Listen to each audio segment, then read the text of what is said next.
All right, setting the ignition timing on this electric's ignition system is counterintuitive to me. Normally I mark top dead center, then I back the motor up 38 degrees and set it to the fixed pointer in the case on the or pointer that I built. What they do is they have it set it at top dead center, which I do have it set at top dead center, and then they have us mark 38 degrees. I set the ring to 38 degrees, and I have done that.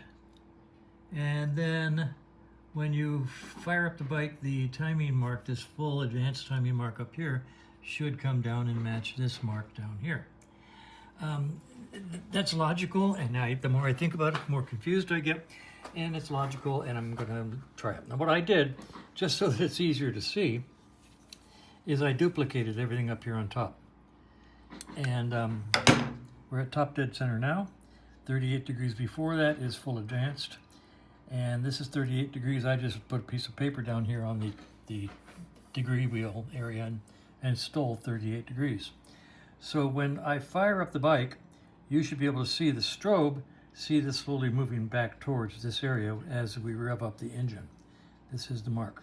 So it's going to move back here as the engine goes faster and faster and faster. That's what I think. I don't know why it's so counterintuitive, but I think that's going to work. I'm going to go ahead and put the exhaust pipe on and put the spark plugs in, and then tomorrow have Kevin come down here and we'll do a first start. That's where we are.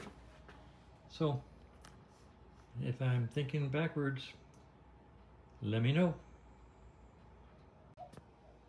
All right, I'm going to call it a day. I got the pipe on, spark plugs in, wires on. The timing is set to top dead center, and I have the advanced markings in place. I'll invite Kevin down tomorrow and see if we can get this guy started.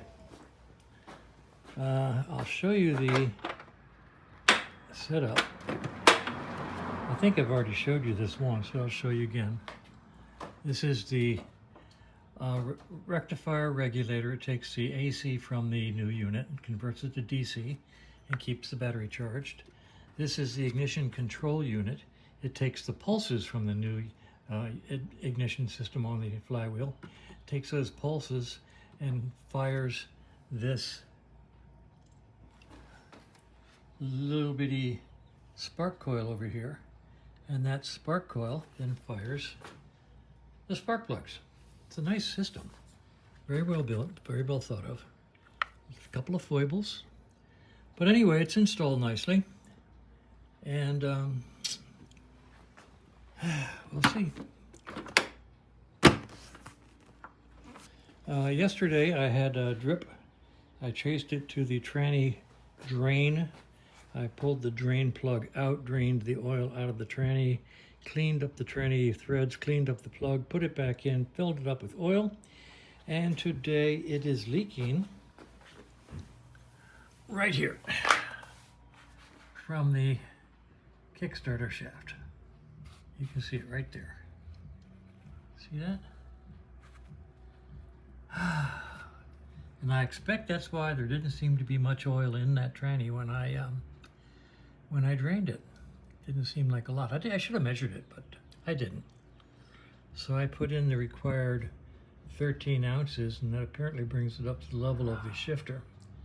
And it's now dripping out of here. And I do not want to take this tranny cover off. I'll look in the parts book and see if there's an O-ring or a seal in there. Chances are there is not, but I don't know for sure. So anyway, we're going to start the bike tomorrow. And right now, I'm just going to call it a day. It's Saturday, and I'm tired. It's 2:30 in the afternoon. We worked at Kevin's shop this morning on a Triumph 650, did some electrical work.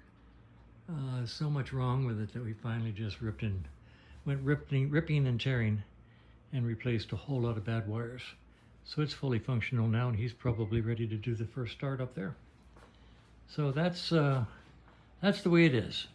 This is the kill switch that they supplied with the ignition kit. The client doesn't like it. I don't blame him. It's not pretty. So I've ordered a new style that looks very much like this horn button. As a matter of fact, it's identical to the horn button and high beam, low beam switch, except it's just the button without the high beam, low beam bat. And I'll put it over here on this side so it'll look more in tune with the motorcycle.